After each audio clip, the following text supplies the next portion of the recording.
Ready to go? Okay. On the meeting. All right, good evening, everyone. I'd like to call the zoning subcommittee meeting to order. This is for Wednesday, July 27th, 2022. Agnes, please call the roll. Bellacare, Here. Kushain, Here. Pena Costello, here. McAuliffe, Lopez, Here. Zagorowski, Here. Labrie. Here. All right. In addition, we also have Lee Folliot, our planning director. We have Jerry from IT, and we have Agnes from the City Council office, and Councilor Flam as well from the City Council. Okay. In compliance with the open meeting law, this meeting is being both audio and video recorded. If anyone else in the audience is either audio or video recording, if so, please state your name and address for recording. Okay, on Zoom. All right. Okay, we'll move on. Housekeeping procedures. When speaking, public input comments, please address the chair.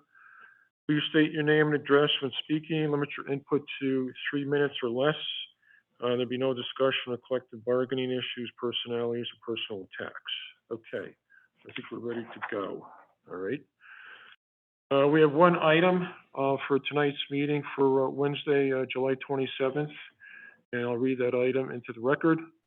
Item number 1, special permit application under Chapter 275, Section 9, for the purpose of per Chapter 277, installing small wireless facilities on 9 existing utility poles located at 880 Burnett Road, 496 Springfield Street, 179 Royal Street, 454 Chicopee Street, 854 Grattan Street, 1090 Burnett Road, 1660 Memorial Drive, 840 Memorial Drive, and 113 Joy Street.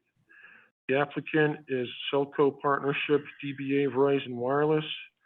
Selco representative is Elizabeth Glidden, 1441 Main Street, Springfield, Mass. 01103. Would she be in the audience? Okay. Would you please state your name and your address and what your proposal is for this evening, please? Good evening, everyone. I'm Ellen Fryman. I'm with Schatz, Schwartz & Fenton representing Verizon, and I'm at 1441 Main Street in Springfield. And I do have a team of people that are here with me tonight. We have Kip DeVito and Jay Latore. They're radio frequency engineers with Verizon, and we'll talk about the coverage and how the poles are satisfying some coverage needs. And then we have Elizabeth Glidden, who is with Verizon and overseeing this project.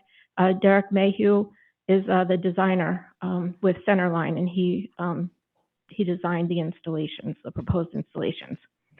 So we're here tonight because we are proposing 9 utility installations, so putting antennas on 9 existing utility poles throughout Chicopee. We ultimately have a plan to do 20, but we're here for the first 9, and we'll be back. So because of the population density, Chicopee has the advantage that we can provide some improved coverage by putting these antennas, these canisters on the canisters and antennas, the canetas, did I say that right? On the utility poles to avoid the need for more monopoles, the tall poles that you see, cell towers that you see around. So it doesn't provide as wide coverage, but it does fill in the need in the vicinity of the pole where Verizon has determined that coverage is needed. We do have a PowerPoint presentation, so we can give you an overview. Right here be easier for you if you want. Or maybe Mr. Chairman, Councilor McAuliffe is on Zoom. I was stuck in the waiting room, but I am able to get in now. All right. Thank you, Councilor McAuliffe. Sorry for the interruption. I also want to mention Dan Garvey, I believe, is on Zoom, our attorney as well. Thank you. Is that my phone where Jay is?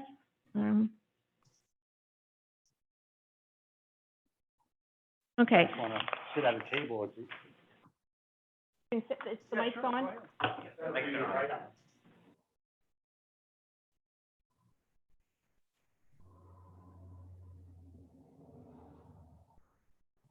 do I have to press anything or? We're good? We're good. Great. Okay, so, so the first slide is just the, overview, which I've already talked about the antennas, and that will be on 9, poles that are owned by Chicopee Electric Light. We've been working with them on this project, and, they have signed off, and we have licenses from them as part of our application. And then we're here tonight because, Chicopee actually has, in its, ordinances, a section that we need to comply with for these small cell installations, which Chicopee is progressive in having regulations targeted solely for these small cell installations. So we're here asking for a special permit from the City Council. This shows where our initial 9 installations are going. Bless you. And so as you see, they're scattered throughout the city, and that will be the same with the follow-up ones that we'll be back with. So that will be improving city, service pretty much throughout the entire of Chicopee. Next. This is just a sampling of what it generally looks, the installation will look like. Again, there's already service on these poles for electric and other services, and so we'll just be adding on the Verizon equipment, which looks like a little canister and some cables, and nothing that you probably wouldn't even notice that this equipment is being added to the poles. Yep. Excuse me, go ahead. What are the dimensions of this canister? Okay, maybe is Derek available to talk about the equipment? Yes, hello, Ellen. The dimensions are 35 and about 35 and a half inches by 14 inches round. Thank you. All right. You're welcome. Okay. Gary, or? Yeah, I'll set. Okay, cool. Okay, thanks. Okay, the next slide, we can, there's also just more details about the equipment that's going on the pole. And then we come to the coverage maps, which show how we're going to improve coverage within the vicinity of each of the poles. So, Kip, if you want to address how we're, each of the sites. Happy to. My name is Kip DeVito. I'm an RF engineer with Verizon Wireless out of 20 Alexander Drive in Wallingford, Connecticut. These slides here will depict the before and after of each of these small cells. So on the left, you see what coverage is existing there in this area, and then you will see on the right slide, or the right screenshot of the added coverage from the small cell that's listed at the top. There's different colors there. You see green, yellow, and gray. Green is what we would consider reliable in-building service. Yellow is in-vehicle service, and gray would just be reliable outdoor service. So this is a 700 megahertz coverage plot right here, and that is what we would consider a low band, and that is essentially what you originally get on the network by. So sometimes I like to say that the 700 megahertz is a base layer service layer, and everybody's phone pretty much gets on the 700 megahertz that gets you on the network. So this is more of a coverage small cell than some of the others that we'll look at, which will be more for capacity. You can see that the added small cell there is just adding more reliable service to that area immediately, or in the middle of the slide there. Now you go to the next slide. So with most of these small cells, we add multiple layers of service. So as you see here at the top now, it's still Chicopee Small Cell 2, and at 2100 megahertz. Again, you have the existing coverage and the added coverage. You'll see that with higher megahertz, you get sort of a less coverage footprint. And that's just due to the characteristics of the higher frequency. They just attenuate more. However, they are better at passing data faster. So if you're in an area where you receive better signal power from a higher frequency, your phone will be able to get better, more reliable, will be able to pass data a little bit better than if it was on the 700 megahertz. So unfortunately, they just, like I said in the beginning, that higher frequencies attenuate more.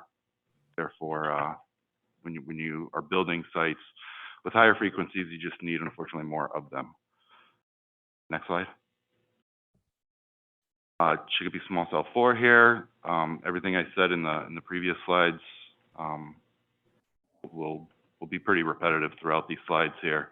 You just see the existing coverage and the added coverage from these small cells. Next slide.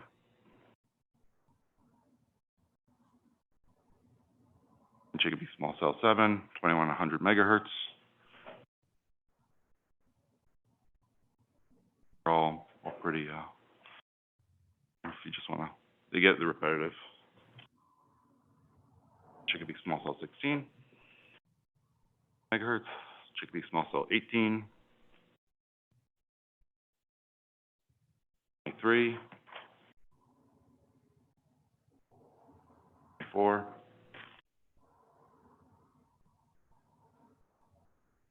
Small cell 27.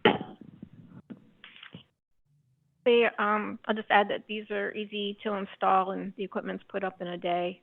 And so it's kind of a benign way of boosting coverage again without adding to the monopoles and new equipment to the community. We're available for questions. Lady in the back, excuse me, are you a neighbor or are you? Just a resident. Okay, because I didn't know, excuse me, if you were in a butter and you had some questions or concerns. Okay, all right. Okay, all right, fine, because that was my question, because I noticed that most of the representatives here are tied to this project, so I just wanted to make sure if your voice needed to be heard. Okay, all right, thank you. All right, I'm going to read into the record a report that Lee Poliat has presented. Can we shut that down, that, if we're done with it, so people can? Then we're going to, after I read this report, and then I'm Thank you. going to ask Lee for comments. We may have some questions. Nobody on Zoom for residents? Everybody here is tied to the project, but I just wanted to make sure.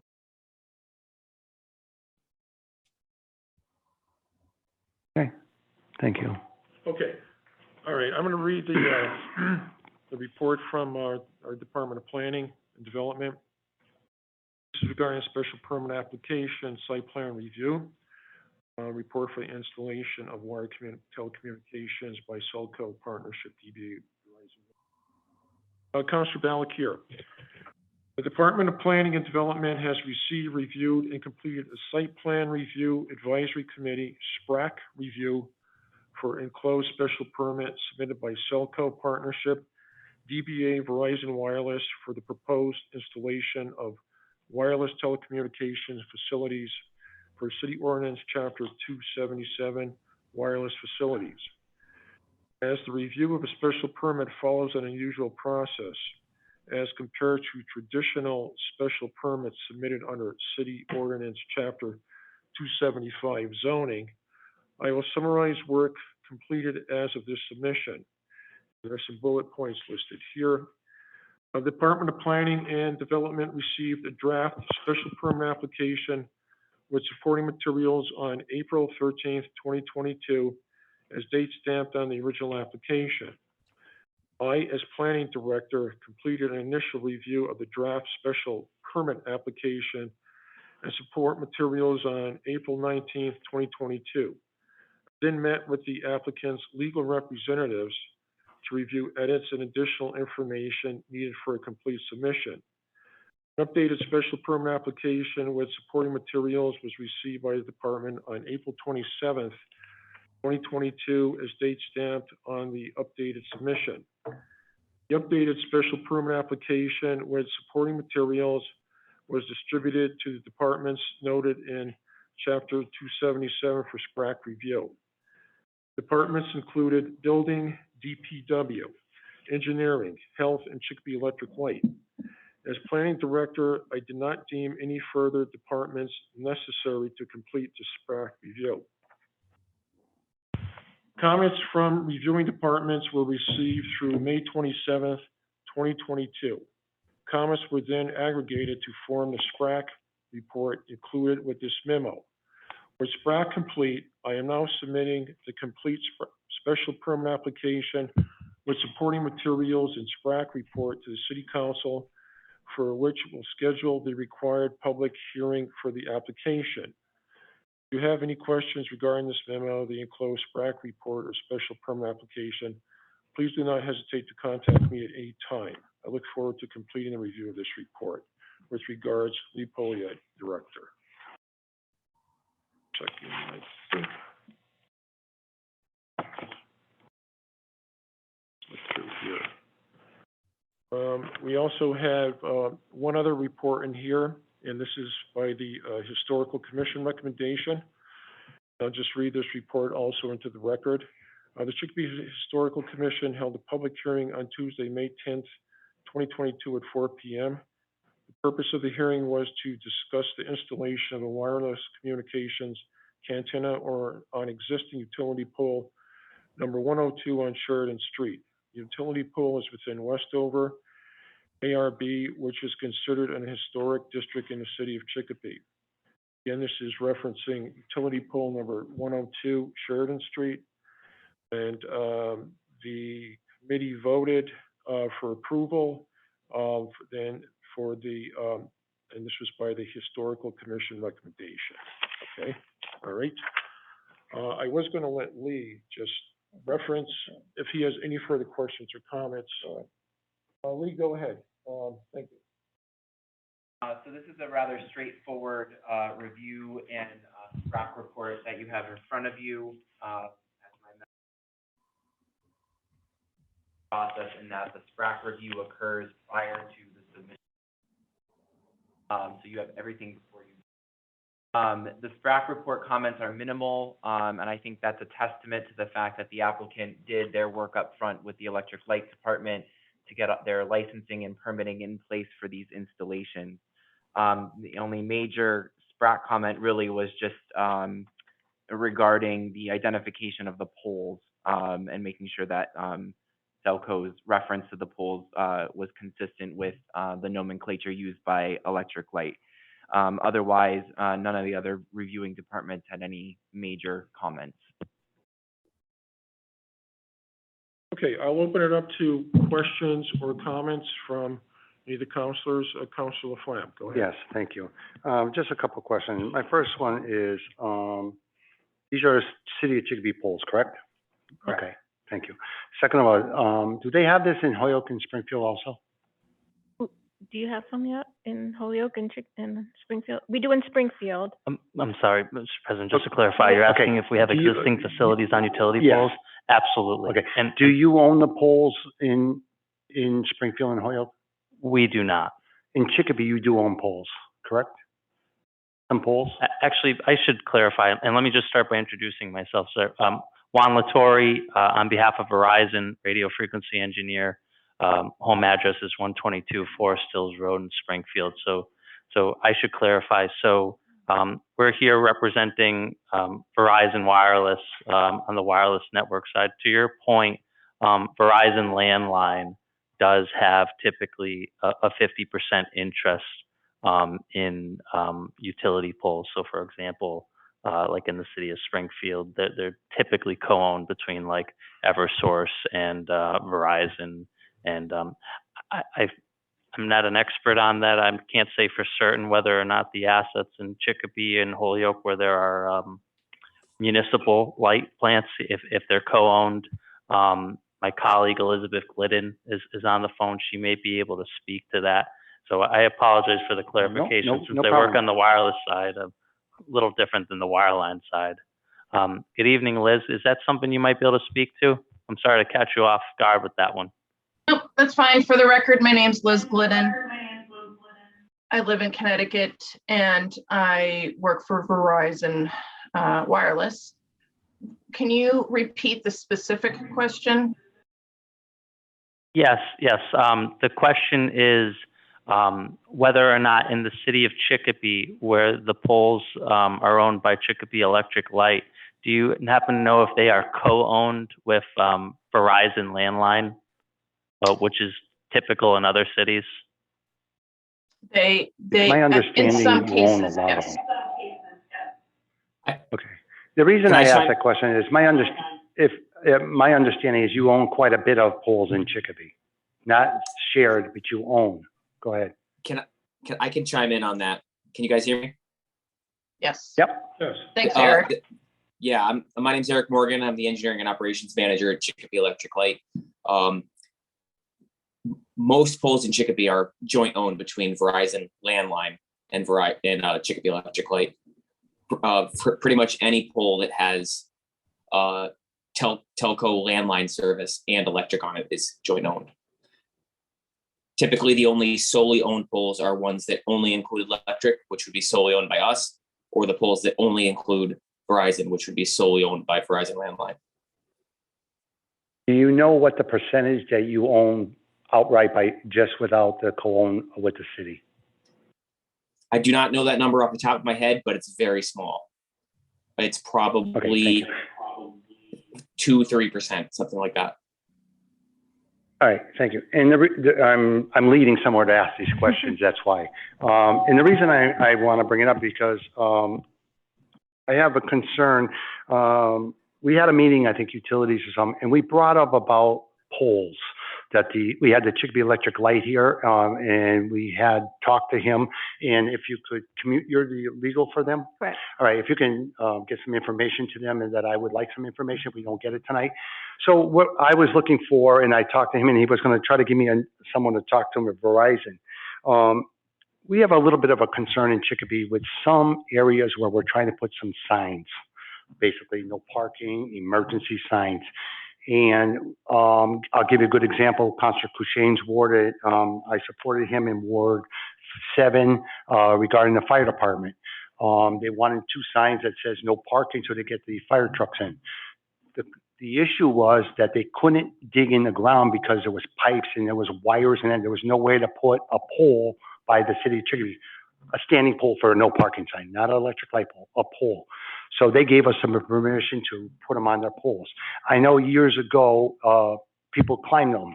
They don't climb as much, but they still climb, as the electric light told us. So I'm looking to see if we can get some support and where we can look into that for the city side when we have an issue with whether it be Verizon's pole or co-owner with you, that we can wrap a sign around. In Holyoke and Springfield, you see them all over the place. You go down the streets and they do a sign that says no parking, and they'll just wrap it so that you could take it off if you needed to. And it doesn't, you know, when they tell you don't put nails into the poles or something, it doesn't hurt it at all. It goes throughout the whole cities. Every city I go to, I see them. So I'm looking to see if there's a way that Chicopee, we're helping you, if there's a way down the road we can be helped in certain situations where we would check with you. That we want to put a sign, and there's some areas where we want it, and we got to put it 30 feet, and then, you know, it doesn't do it. So I'm just asking to look into it for future. So I would say, yeah, I mean, if we could keep that separate from Yes. the application But tonight. if you could, and because I am for the wireless division, but, Yeah. and I can look into who would be the landline If you can give it to person, and Liz, I can talk to, you know, whoever we need to talk to. So Yeah, I'm going to keep it separate. I just want to throw it out there that we're helping you. I hope you guys can help us. So I'm happy to My look main into point. that, see what I can do. Okay. Just wanted to keep that separate from Yep, tonight. absolutely. And you know where to find me, so Yep, I will thank you. look I into just it. want it publicly known that we're trying to help the people that are asking for certain signs in the city, and we can't put them up for them because there's gas pipes, there's wires, or something in their way. So I just thank want you. to answer one other part of your question was, you know, where else we have these pole installations, and this has been rolled out for a number of years now. So there's many cities and towns that have utility pole installations. Many of the cities and towns, you just either can do it or a building permit. It doesn't have the approval process. So this is the first time that we're here because Chicopee does have this approval process, and it took a while, as Lee mentioned, to work with Chicopee Light and Electric, so Electric Light. So anyway, so it is new for Chicopee. Yep, but there are several other places you could just drive around and We're different. you can see them. We protect the city. Yep, I'm all set. Thank you. All set, Councilor Yep. Flam? Okay, Councilor Zagorowski, do you have questions? I just have a few questions. I don't know who can answer them. With the installation, will this interfere with any other equipment that residents may have in their homes? Asking, I don't know anything about this. It shouldn't at all. I haven't heard of any instances anywhere in the country that it's, interfering with. No, that's all, because I wasn't sure. And, you know, people today with the electronic world, they got all kind of stuff in their homes. So I didn't know if this interferes with anything at all. And as far as you're concerned, it does not. I haven't heard any reports of Yeah, anything that. it's a good If question. it did, you would address it, though, I hope. We would. Verizon has to operate in specific spectrum ranges that we own. So we're the only ones that are allowed to operate in our spectrum. And other people that may have home devices, whatever they may be, they're designed to operate in different levels of spectrum, and the two don't overlap. You're gonna do one area at a time, evidently, whole city, eventually.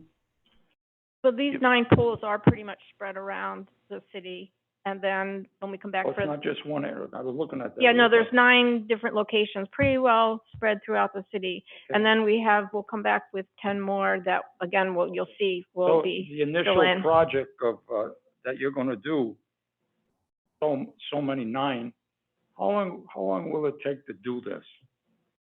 And when will you be starting? I can speak to this a little bit. So, you know, the company is eager to get started as soon as possible, but just like any other business, we've got to make sure we follow all the steps. We're here tonight. Should we be successful here tonight, we'll have to go before the full city council for approval. These facilities, the existing utility pole assets are essentially ready to receive our equipment. But we'll still need to make sure we have all of our regulatory approvals in place, and you know, any additional permitting requirements from the city and things like that.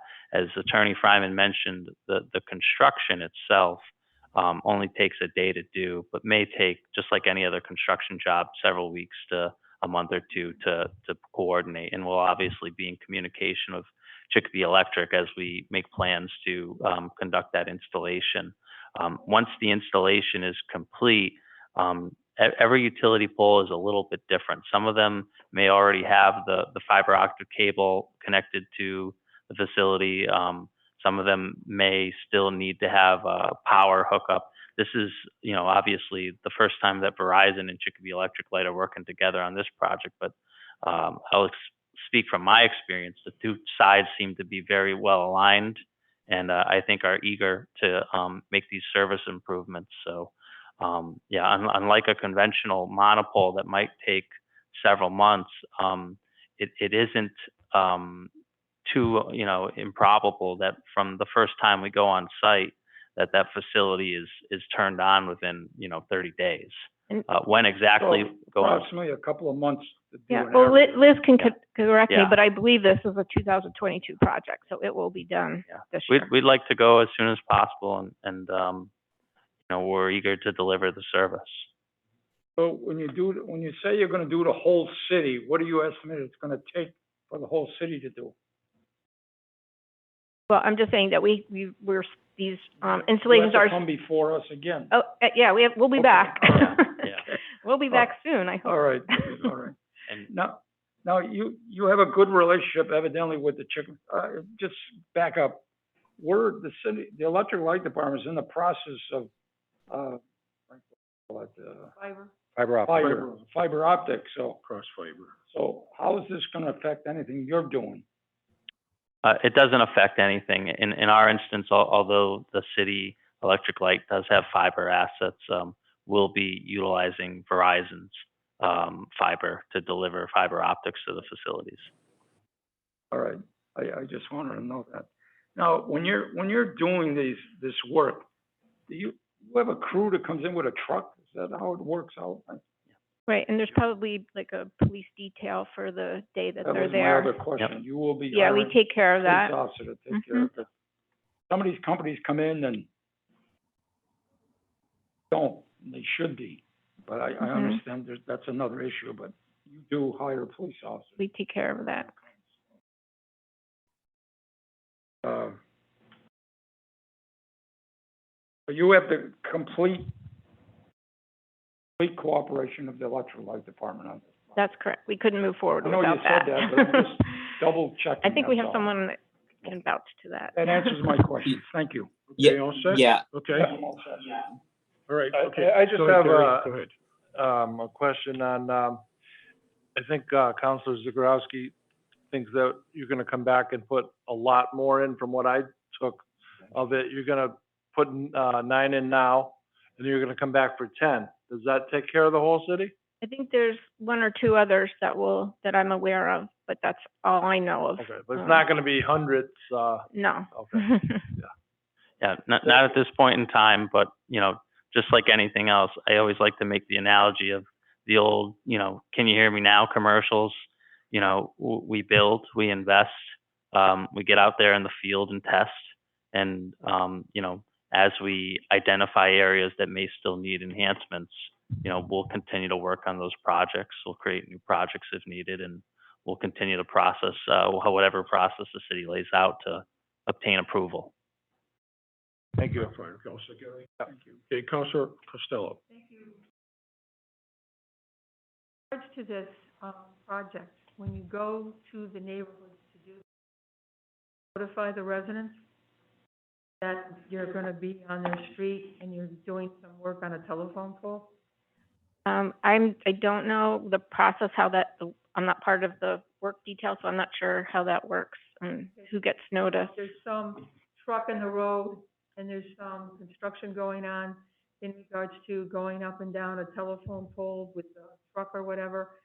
It's always nice that the residents know there's activity there, so they can plan on it. We had a do just the other night and Councilor Laflamme was very helpful in trying to address the fact that the residents weren't notified. So they were calling City Hall, they were concerned about what was going on. So if you can notify them that, hey, we're gonna be here, and a contact person to contact in case they need to answer a question from Verizon. Are you gonna be working on telephone poles? How old are some of these telephone poles? I don't know, but again, we wouldn't have gotten a license unless the work was already approved by, Chicopee Electric Light. So that's why we're here with the poles that we're here now, because these are the ones that passed the inspections and got all the you know, structurals But some of approved. these poles probably are very old. I've noticed that they've replaced some, but I don't know how ambitious Verizon is in replacing the poles, because somebody indicated earlier in the conversation that they were related to landline use, which of course is going down as far as participation. So I don't know, how much further, we're going to have Verizon own landlines, number one, and number two, if they don't own landlines, then sell it to somebody else. They've done that in other areas, so therefore, who's gonna buy it and make sure that the city has some impact on this type of utility? Right, but for these 9 poles, they are all involved with, Chicopee Electric Light, and we do have licenses and approvals, for these 9 poles. Okay, well, that's good. I just wanted in the future, in case you sell your landline system, because obviously you're making more money on the wireless than you are on the landlines, and I've been reading landlines are not as popular as they once were. Right, and because of your ordinance, we cannot do anything until we come back here first for approval. Okay. And if I could add to your question, Counselor, I similarly don't know the exact age of these poles. This first set of applications did not require any replacement of the poles because the poles were in very sound structural shape. We will be coming back before the council with a second round of these, and in some, if not many of those instances, the initial structural analysis revealed that there would need to be a pole replacement. And in that instance, as part of the overall construction project, before Verizon even shows up to do its installation, we partner with Chicopee Electric to put in a new pole. I know in some areas you've sold out your landline, so the landlines Sure. go, the poles go. Thank you. Thank you. I can expand. Yeah, thank you, Joyce. For the record, this is Liz Glidden. I noticed that Eric who's representing Chicopee Light had some comments that he wanted to add. Yes, thank you, Liz. I can expand upon that a little bit. As some folks from Verizon Wireless had alluded to, all of these locations, we had worked out a permitting process separately between Verizon Wireless and Chicopee Electric Light months ago. And as part of this process, these locations we're looking at are the ones that were basically approved without any modifications required from Chicopee Electric Light. One of the things we did look at was the age of the pole. Not the only thing, there was clearance, considerations for clearances and things like that. But one of the things we looked at was the age of the pole. So generally speaking, these are going to be newer poles that are in good shape for this batch of 9. Thank you. Thanks. All right, great. Thank you. You're welcome. Counselors on Zoom. Counselor Corshane, any questions or comments or concerns? Nope, sooner the better. Okay. Counselor All clear McCullough, for me. any questions or? Okay.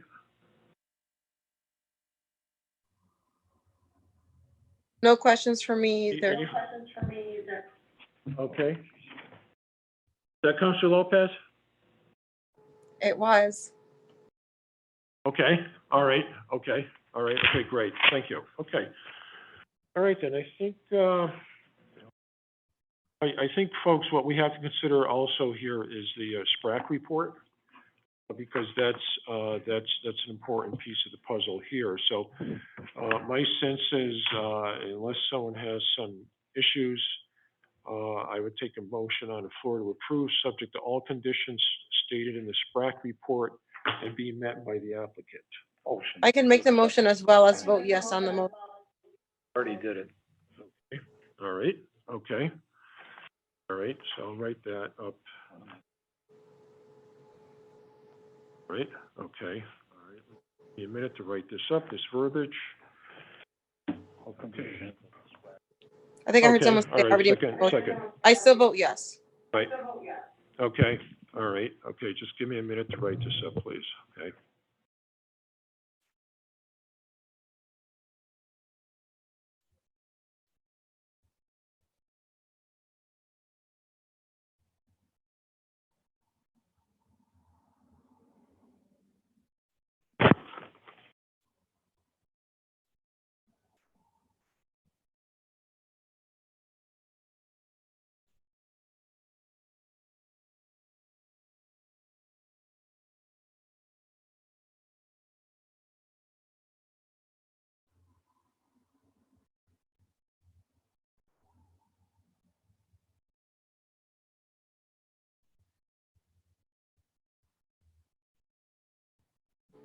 While you're writing that up, Mr. Chairman, I just want to say thank you to the folks at Verizon for installing these.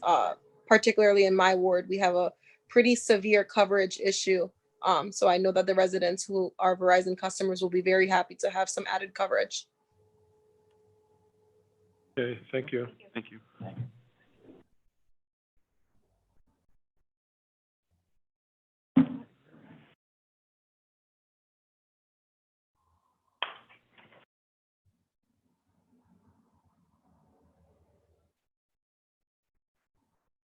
Okay, so the motion is to approve the special permit application subject to the conditions stated in the SPRAC report and being met by the applicant.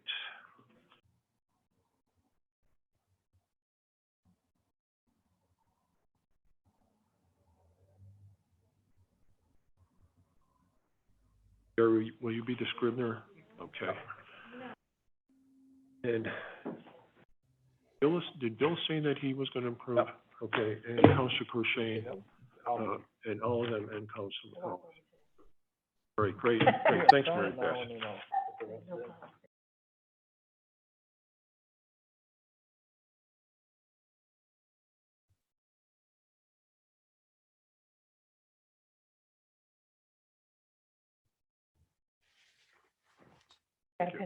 Thank you.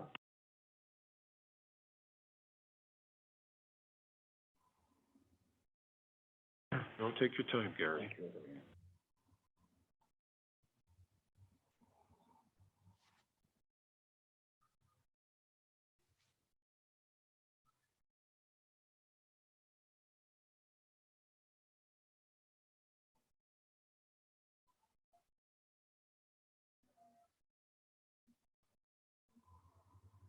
We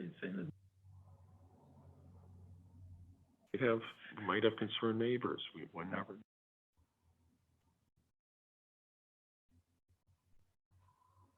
I don't care what you say. Highest position at City Hall. Okay. Okay, the committee voted in favor. Again, we had a full approval. Again, this is a motion to approve the special permit application subject to the conditions stated in the SPRAC report and being met by the applicant. And this is a permit to run with the applicant. And this will go before the full committee next week, the full city council on August 2nd. All right? So thank you for coming tonight and for your presentation. Thank you. All right? Okay, thank you. Okay. Item number 2 is minutes of April 27th, 2022 and June 28th, 2022. A motion to approve the minutes? All right, okay, and thank you, and I will second that. And then a motion to adjourn? All right, thank you very much, folks. Have a good night. Thank you. Thank you.